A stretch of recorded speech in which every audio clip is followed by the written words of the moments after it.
कार्यक्रम में मंच पर उपस्थित हंसराज कॉलेज के प्रधानाचार्य माननीय रमा शर्मा जी, इस संघ के संस्थापक राम किशन जी, इस संस्था के चेयरमैन सविता जी, कप्तान सिंह जी, प्रोफेसर चन्नीराम जी, रणजीत प्रसाद जी एवं नाहट सिंह।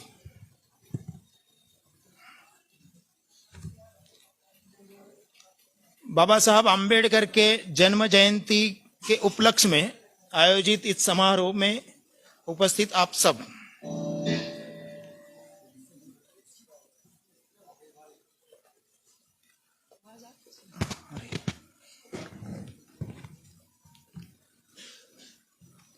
यहाँ पर जिन्होंने ये प्रस्तुति की नाटिका एवं गीत, इन सबको मैं अभिनंदन देता हूं। हम सब बाबा साहब आम्बेडकर को अंजलि देने के लिए उपस्थित हुए हैं। बाबा साहब आम्बेडकर कैसे एक तेजस्वी सूर्य के समान थे, वो हम सब जानते हैं। बाबा साहब आम्बेडकर ने अपना पूरा जीवन समाज के जो वंचित वर्ग था उसे न्याय मिले, अधिकार मिले, इसलिए समर्पित कर दिया था। जो भी महापुरुष होते हैं, उस महापुरुष के अंदर कुछ विशेषताएं होती हैं। जैसे ये जो हमारा राष्ट्र है, उस राष्ट्र का गहन अभ्यास। दूसरा है सकारात्मकता का भाव। एक संगठन कुशलता और लोक संगठन की क्षमता, ये कुछ विशेषताएं महापुरुष के अंदर होनी बहुत जरूरी है। और हम सब जानते हैं कि बाबा साहब आम्बेडकर एक ऐसे महापुरुष थे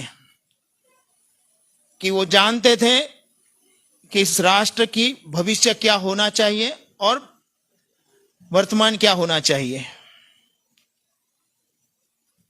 बाल्यावस्था में बाबा साहब आम्बेडकर को अनेक कटु अनुभव हुए थे, अपमानित हुए थे। उसके बावजूद भी बाबा साहब आम्बेडकर अपने अंतर्मन में जो बुद्धि शक्ति थी वो लेकर आगे बढ़े और महानता के उच्चतम शिखर पर पहुंचे। बाबा साहब आम्बेडकर ने स्वयं कहा है कि मेरे अंदर जो संस्कार और बुद्धि आई, उसका एक कारण अपने पिताजी को देते हैं। वो आप सब शिक्षक हैं। हमारे पूर्व राष्ट्रपति डॉक्टर अब्दुल कलाम ने भी यही बात कही थी कि बच्चों के अंदर संस्कार का सिंचन करना है तो दो ही व्यक्ति कर सकते हैं, एक माता पिता और दूसरे शिक्षक। तो आप पर भी बहुत बड़ा दायित्व है। बाबा साहब आम्बेडकर कहते हैं कि बाल्यावस्था में हमारे घर का नियम था कि सुबह में प्रार्थना होती थी और रात को तुकाराम के भजन होने के बाद ही हमें खाना मिलता था। और आगे जाकर हमारे अंदर जो संस्कारों का सिंचन हुआ, उसका एकमात्र कारण था कि ये जो भोजन के पहले जो प्रार्थना होती है, उसका बहुत बड़ा कारण ये बाबा साहब ने बताया है। बाबा साहब ने एक और बात कही है। हम सब जानते हैं कि बाबा साहब आम्बेडकर का जो मुंबई में घर था वो बहुत छोटा था और बाबा साहब आम्बेडकर को पढ़ना था तो छोटे से घर में तो पढ़ नहीं सकते थे, इसलिए अपनी जो वहां जो उनका एरिया था उसके नजदीक एक गार्डन था, उसमें वो पढ़ने के लिए जाते थे बाबा साहब आम्बेडकर।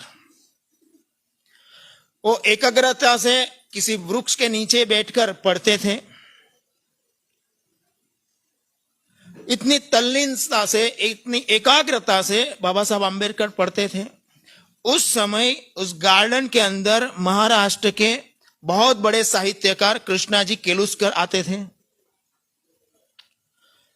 कृष्णाजी केलुस्कर देखते थे कि एक युवा बड़ी तल्लीनता से पढ़ता है। एक दिन उनको पूछा कि आपका नाम क्या है? तो बाबा साहब ने बताया कि मेरा नाम भीमराव है। बाबा साहब आम्बेडकर का जो चेहरा था वो तेजस्वी तो था ही।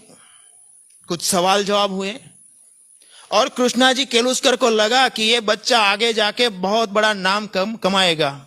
और बाबा साहब आम्बेडकर पूरे महाराष्ट्र के अंदर, महार जाति के अंदर पहले मैट्रिक पास हुए। उस समय कृष्णाजी केलुस्कर ने उनको एक किताब भेंट की थी अपनी लिखी हुई। उस किताब का नाम था तथागत बुद्ध का जीवन चरित्र। बाबा साहब आम्बेडकर को तथागत बुद्ध का पहला परिचय कराने वाले थे ये कृष्णाजी केलुस्कर थे। और कृष्णाजी केलुस्कर स्वयं ब्राह्मण जाति के थे। बाबा साहब आम्बेडकर को अपनी जो सरनेम थी, शिक्षक बालक के अंदर कैसा परिवर्तन कर सकते हैं, ये जो आम्बेडकर, जो गुरुजी आम्बेडकर बोलते थे वो है। बाबा साहब आम्बेडकर की प्रतिभा वो जानते थे, इसीलिए उन्होंने बाल्यावस्था से ही प्राथमिक शाला में पढ़ते थे। उस समय से ही ये जो आम्बेडकर जी थे वो बाबा साहब आम्बेडकर को अलग अलग किताबें लाकर पढ़वाते थे। और इसी कारण बाबा साहब आम्बेडकर को अपनी कक्षा के अलावा भी विविध किताबों का भी ज्ञान हुआ। बाबा साहब आम्बेडकर ने लिखा है कि ये जो कृष्णाजी केलुस्कर और गुरुजी आम्बेडकर, उन्होंने अपने पिताजी के अलावा अपने जीवन में जिन्होंने परिवर्तन किया, ये दो लोगों का नाम उन्होंने बताया है। बाबा साहब आम्बेडकर जब मैट्रिक हो गए और जब उनको कॉलेज में जाना था, तब बड़ौदा के महाराजा सयाजी राव के पास बाबा साहब को ले जाने वाले भी ये कृष्णाजी केलुस्कर थे। कृष्णाजी केलुस्कर ने महाराजा सयाजी राव को कहा कि ये बच्चा ऐसा ही है कि अगर उनको थोड़ी मदद की हमने तो ये बच्चा आगे जाके बहुत नाम कमाएगा। महाराजा सयाजी राव ने बाबा साहब आम्बेडकर को स्कॉलरशिप दी। बाबा साहब आम्बेडकर ग्रेजुएट हुए। बाबा साहब आम्बेडकर ग्रेजुएट होने के बाद जिस प्रकार इस रियासत के साथ जो करार हुए थे, उसके आधार पर बाबा साहब आम्बेडकर को बड़ौदा रियासत में नौकरी के लिए आना था। यह घटना मैं इसलिए बता रहा हूं कि बाबा साहब आम्बेडकर के जीवन में जो परिवर्तन आया ना, यह घटना बहुत महत्वपूर्ण है। बाबा साहब आम्बेडकर बड़ौदा आए नौकरी के लिए। बाबा साहब आम्बेडकर सिर्फ 13 दिन बड़ौदा में रहे। बाबा साहब आम्बेडकर उस समय एक पारसी नाम रख के पारसी गेस्ट हाउस में रहे।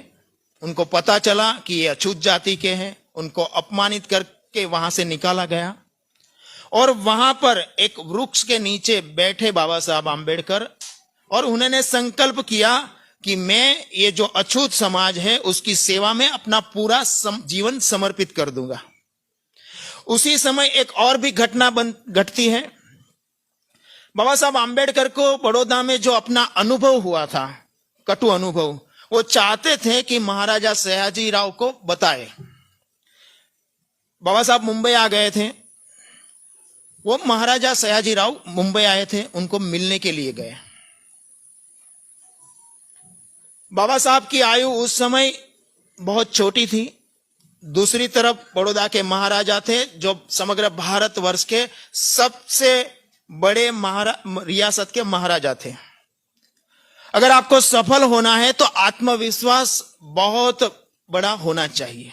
और स्वयं बाबा साहब आम्बेडकर ने भी कहा है कि आत्मविश्वास वो दैवी शक्ति है, उस शक्ति के आधार पर आप अपनी सफलता प्राप्त कर सकते हो। एक तरफ महाराजा है, दूसरी तरफ एक युवा है, उसके बावजूद भी बाबा साहब आम्बेडकर महाराजा के आंख में आंख मिला के बात करते हैं। महाराजा उनको सवाल पूछते हैं, एक सवाल पूछते हैं कि आपको विदेश जाना है पढ़ने के लिए। उस समय भी बड़ौदा के अंदर अछूत जाति के लिए बहुत बड़ी, पूरे उनके जितनी भी रियासत थी उसमें पाठशालाएं थी, उसमें अछूत बालकों के लिए भी पाठशालाएं थी। और उस समय महाराजा पूरी अपनी रियासत से 4 अछूत बच्चों को विदेश में पढ़ने के लिए भेजते थे। उसमें बाबा साहब का नाम कहीं नहीं था। मगर जब सयाजीराव मिले और उनको पूछा कि आपको पढ़ना है फॉरेन जाके, बाबा साहब ने कहा कि हाँ। महाराजा ने दूसरा सवाल पूछा कि आप वहां जाके क्या पढ़ेंगे?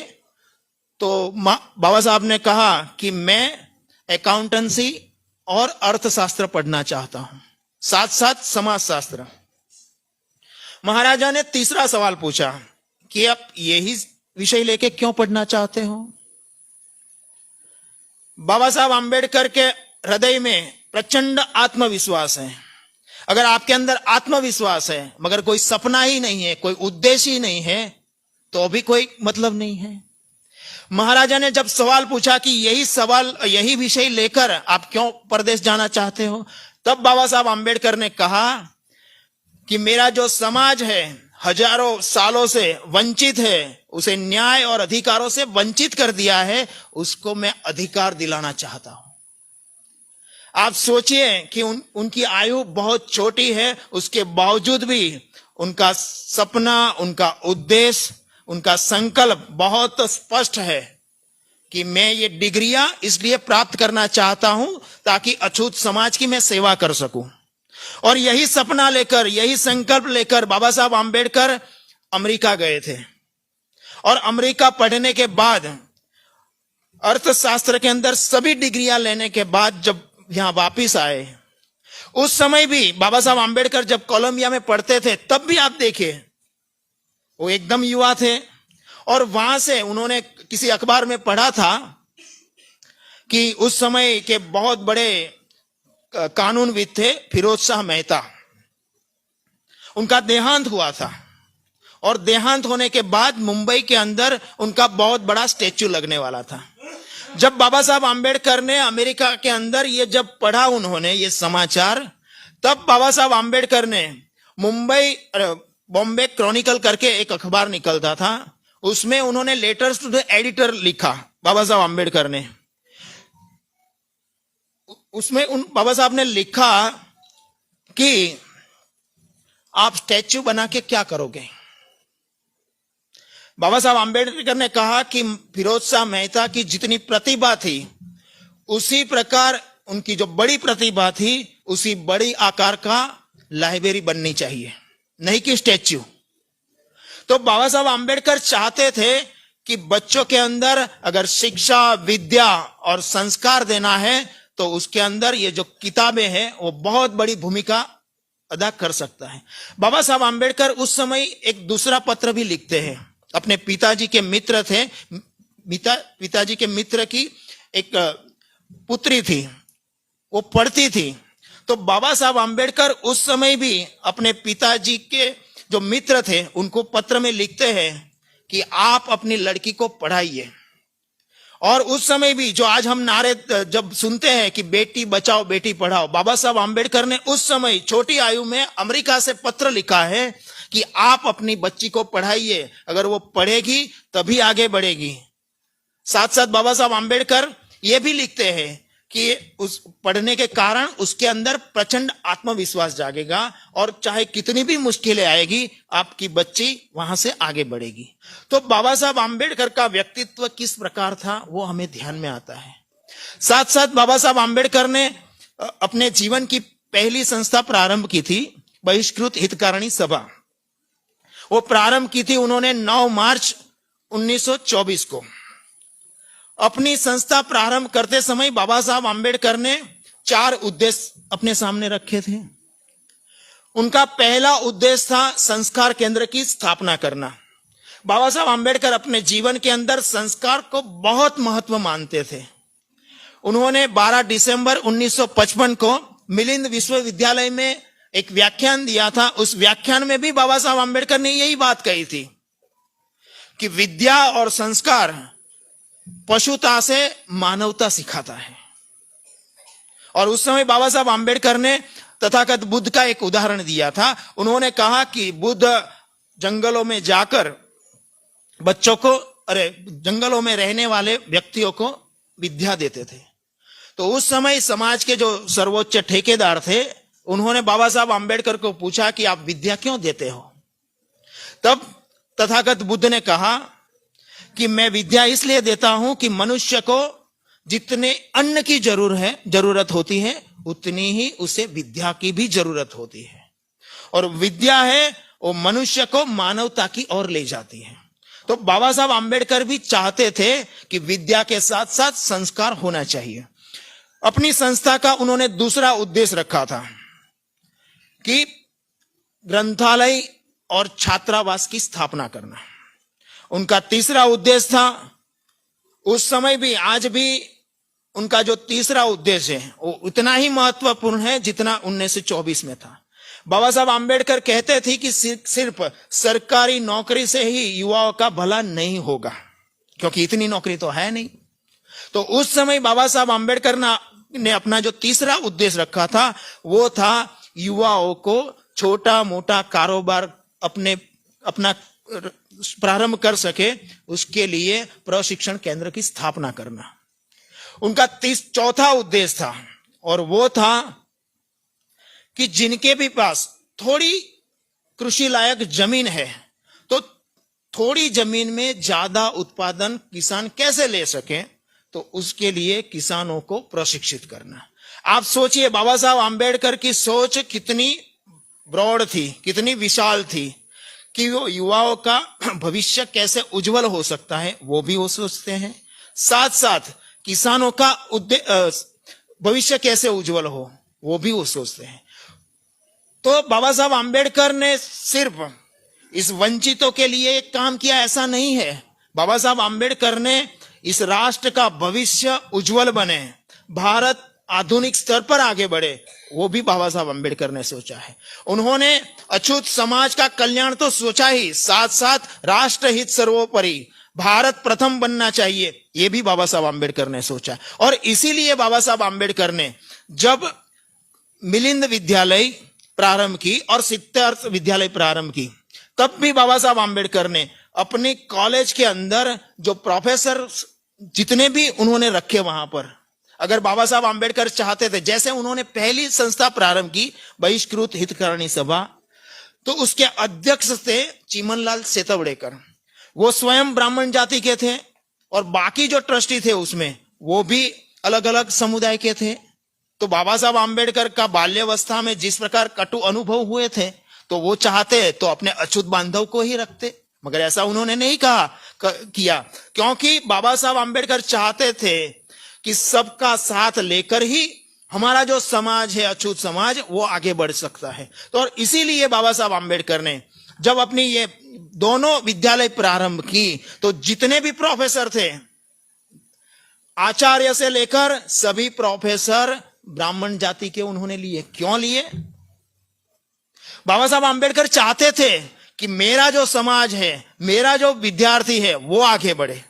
और वो तो बाबा साहब आम्बेडकर जानते थे कि मेरा जो अछूत समाज है, उसका भविष्य अगर उज्जवल करना है तो उसको शिक्षा देना बहुत बड़ी प्राथमिकता है।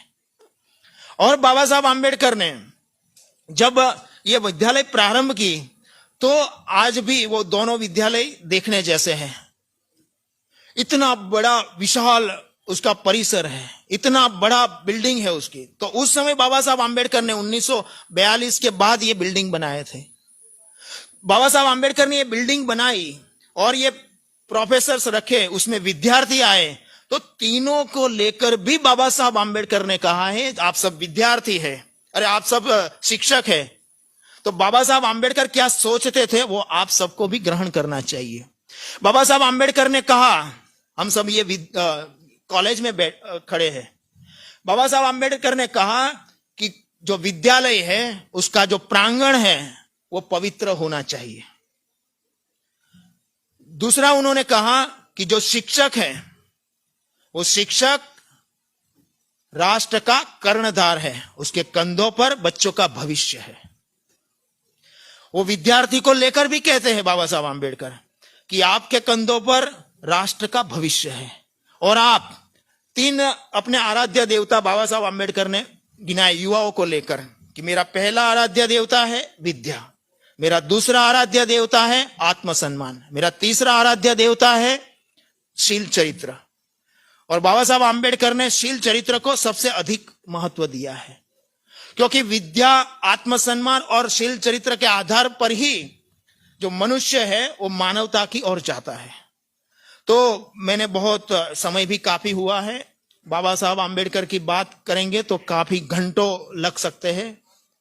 बाबा साहब आम्बेडकर को अंजलि देने के लिए हम यहाँ एकत्रित हुए हैं। तो बाबा साहब आम्बेडकर का जो सपना था वो सपना था कि जो वंचित समाज है वो आगे बढ़े और ये जो राष्ट्र है वो भी आगे बढ़े। ये दोनों बाबा साहब आम्बेडकर का सपना था, वो सपना हम सब साकार करें, यही उनको सच्ची अंजलि हो सकती है। आज मुझे मेरे विचार यहाँ व्यक्त करने के लिए मुझे आमंत्रित किया और मेरा सम्मान किया, इसके लिए मैं धन्यवाद प्रस्तुत करता हूँ। अस्तु, भारत माता की जय। जय भीम।